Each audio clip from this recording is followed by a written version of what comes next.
Assalamu alaikum wa rahmatullahi wa barakatuhu. Bienvenidos al quinto capítulo del podcast Travesías del Corán a la Conversión. Mi nombre es Gabriela Mondragón, soy mexicana, musulmana conversa y es un honor compartir este espacio dedicado a la reflexión en torno al aprendizaje del Corán y del idioma árabe. En este capítulo quiero platicar y contextualizar un poco acerca de la situación de las conversas de Latinoamérica.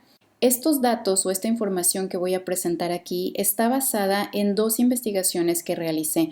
Una fue para obtener el grado de maestría en la Universidad Internacional Islámica de Malasia.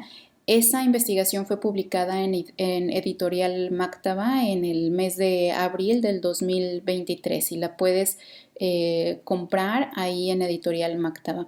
Y la segunda, pues fue justamente la de Travesías del Corán a la Conversión, que está próxima a publicarse tanto en inglés como en español. Bueno, la situación de las conversas en Latinoamérica.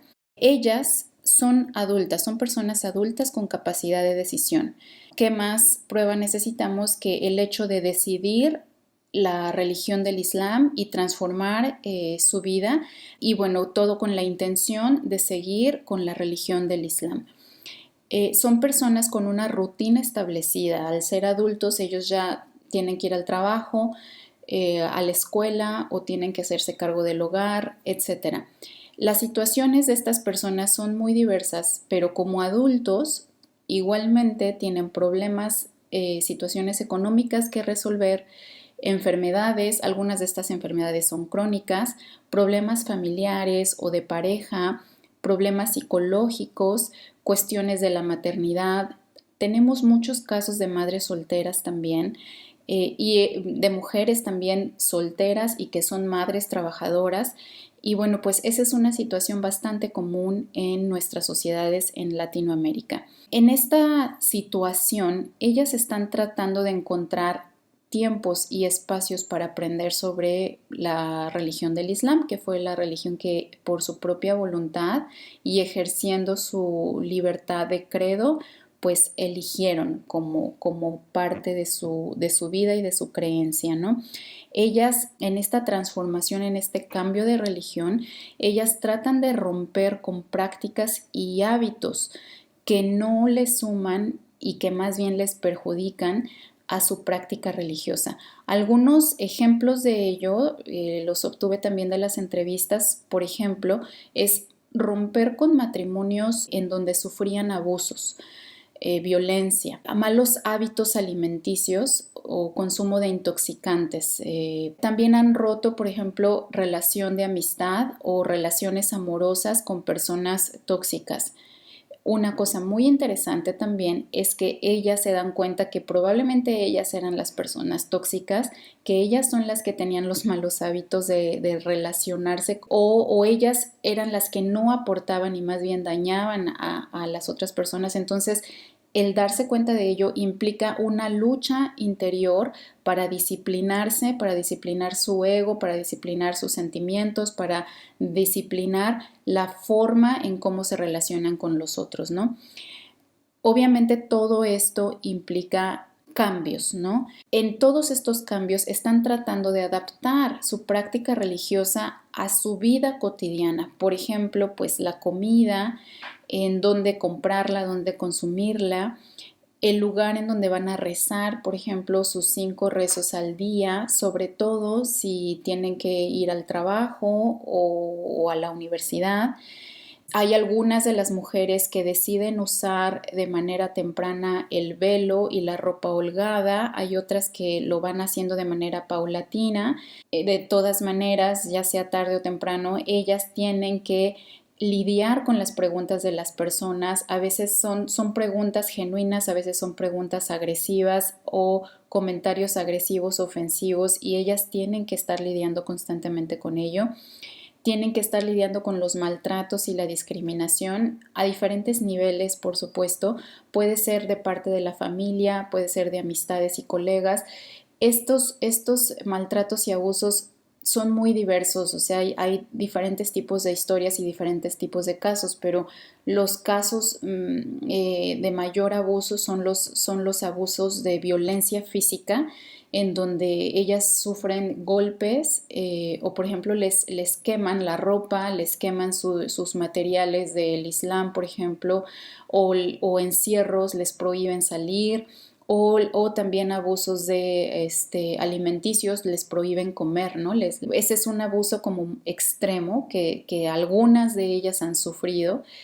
Y bueno, pueden ser abusos verbales, un abuso psicológico, pueden ser también abusos estructurales en donde se les niegan algunos derechos, por ejemplo, de ir al banco y hacer sus transacciones, el no portar el velo en las identificaciones oficiales de su país. Pueden ser sin ningún abuso, por ejemplo, o un abuso, en este caso que la familia apoya y las alienta a seguir, o sea, también eso existe, o sea, conversas que tienen el apoyo de sus familiares. En todo esto, ellas están inmersas en una dinámica social, laboral, familiar, están llenas de actividades, de estrés y obviamente de ansiedad, ¿no? Estas situaciones obviamente las van transformando de manera muy personal, de acuerdo a sus posibilidades, cada quien a su ritmo de cambio y a su ritmo también de aprendizaje. Justamente en este punto quiero introducir este concepto de los cambios mentales y los cambios físicos. Este punto está explicado en el trabajo de investigación que realicé en Malasia, el cual justamente se trata sobre el proceso de búsqueda de información religiosa entre las musulmanas conversas de México. En este libro describo las motivaciones de las musulmanas conversas para buscar información religiosa y posteriormente describo cómo es que ellas utilizan esta información. Y para ello cito a Thomas Wilson, que es originario de Reino Unido. Él es considerado un erudito en el área del comportamiento de búsqueda de información. Él dividió el uso de información en dos categorías principales. Una son los actos mentales, que se define como la integración de conocimiento nuevo o de esa información nueva a lo que uno ya tiene, al bagaje cultural. Y el segundo son los actos físicos, que se definen como acciones observables en donde se nota el uso de información y cómo es que es llevado a la práctica, ¿no?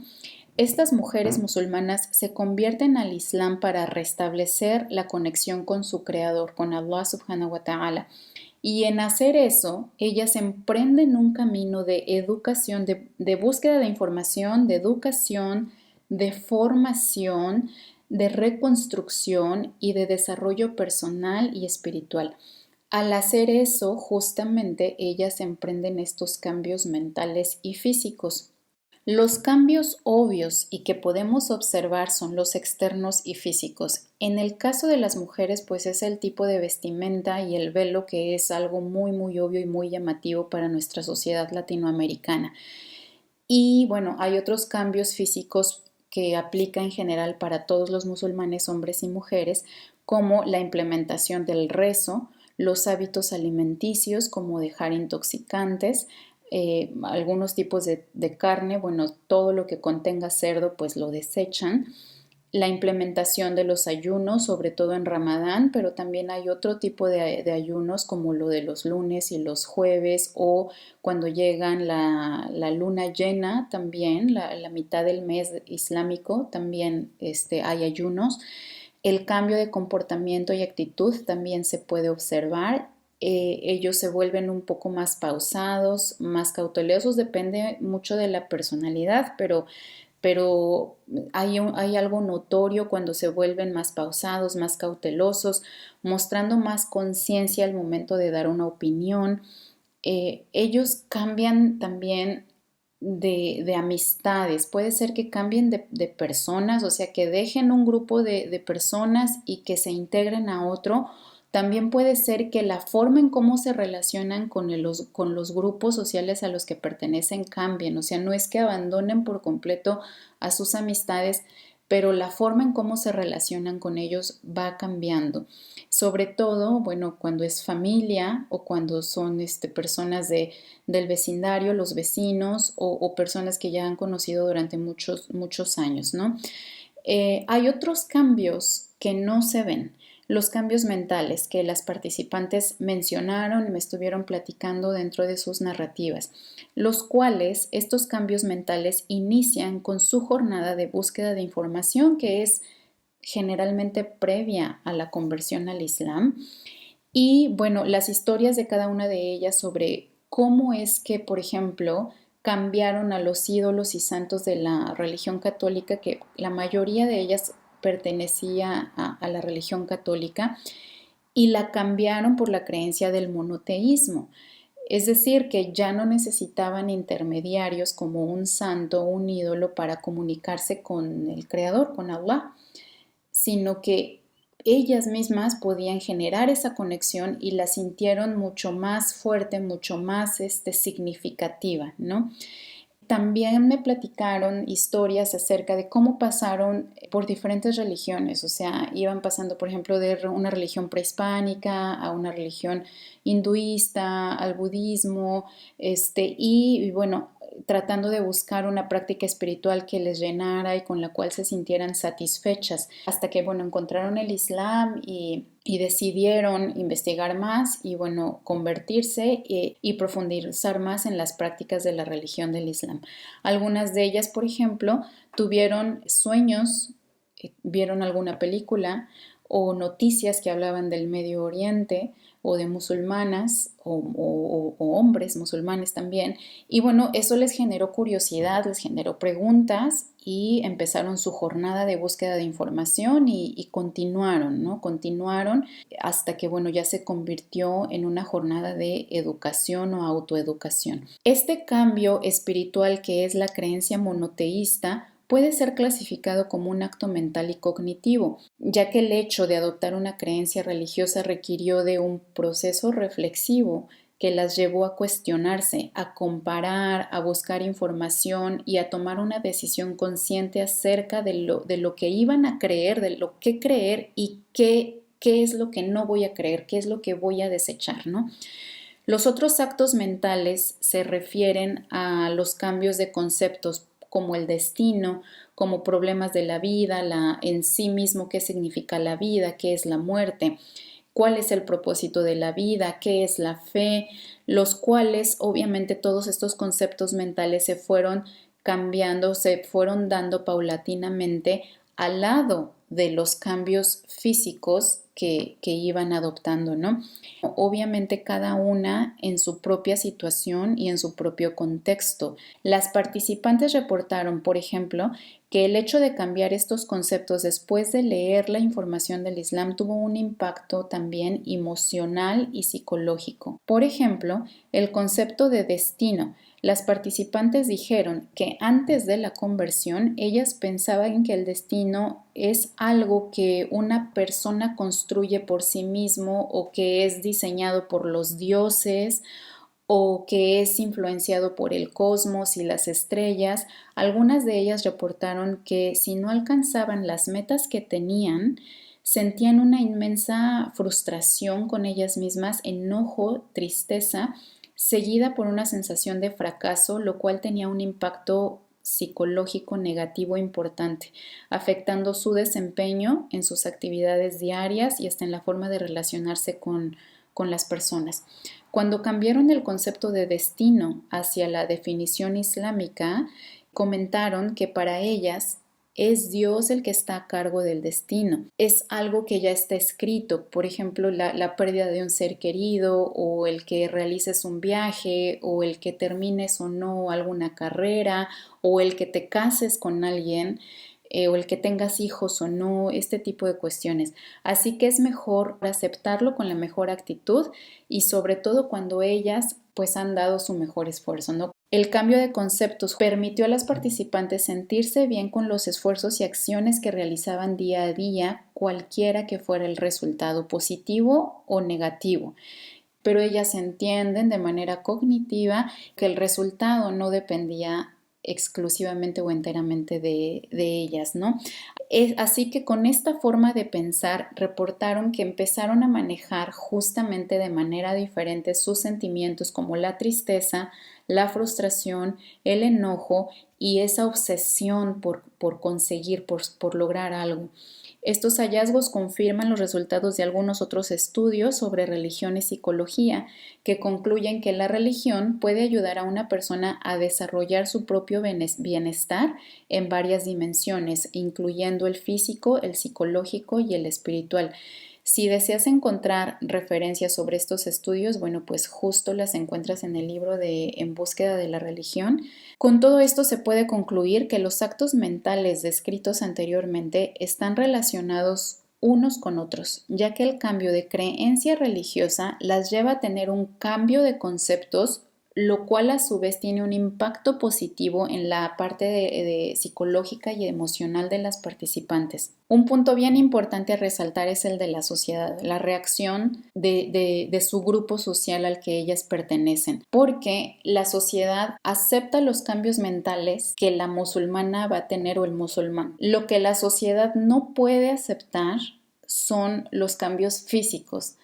Ahora, ¿por qué puede aceptar los cambios mentales? Bueno, porque no se ven y no tienen un impacto directo en la sociedad o en el grupo social al que pertenecen, pero un cambio físico va a tener un impacto en el grupo social. Por ejemplo, simplemente en la forma de cocinar, o sea, si la familia va a cocinar algún guisado con carne de cerdo, pues ahora resulta que hay alguien en la familia que no lo va a comer.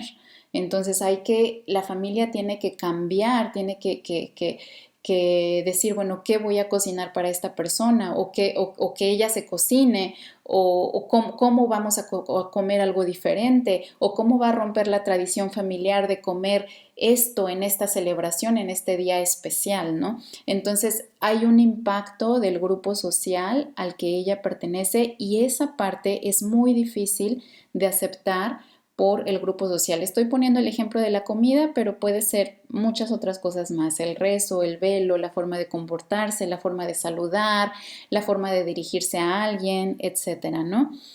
Entonces, la información religiosa en sí misma no le genera nada a la sociedad, al grupo social. No es buena ni mala, la información ahí está. Desde la perspectiva del grupo social al que la musulmana pertenece, es poner en práctica esa información lo que genera el problema, ¿no?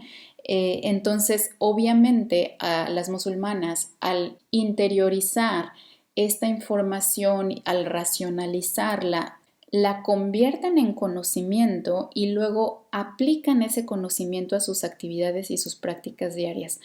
Bueno, pues ahí es en donde vienen los choques con el grupo social. La sociedad mexicana no está preparada justamente para aceptar dichos cambios por parte de las conversas.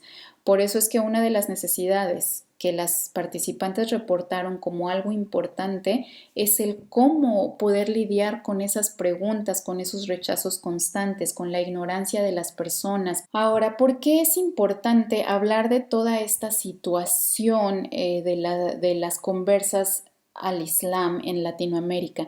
Porque justamente en todo este contexto que ellas están viviendo todos los días, bueno, pues ellas entran justamente a su jornada de aprendizaje del Corán y del árabe, ¿no? Lo cual puede generar también un choque interesante, un choque cognitivo para ellas, porque es algo que ellas desean realizar, puede estar dentro de sus, no le voy a poner objetivos, pero lo voy a llamar de sus sueños, está dentro de sus metas, de sus sueños a realizar, pero todavía no está materializado.